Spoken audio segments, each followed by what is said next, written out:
Xüsusi təlimatlı mobil çevik əməliyyat qrupları hal-hazırda Füzuli, Ağdam, Tərtər və Giranboy rayonları ərazisində patlamamış hərbi sursatların təmizləməsini həyata keçirdirlər.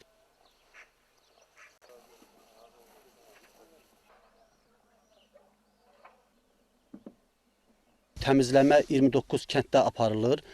Bugün Tərtər rayonunun Qarağacı, Qapanlı və başqa kəndlərində də bu cür təmizləmə həyata keçirilir.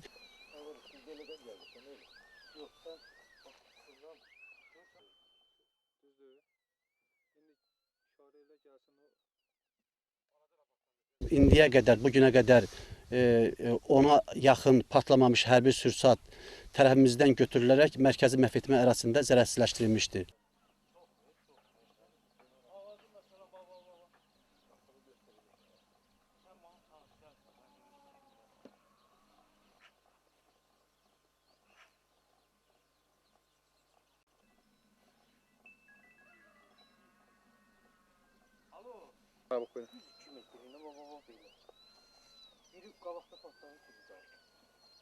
Hal-hazırda da əməliyyat axtarış tədbirləri davam etdirilir.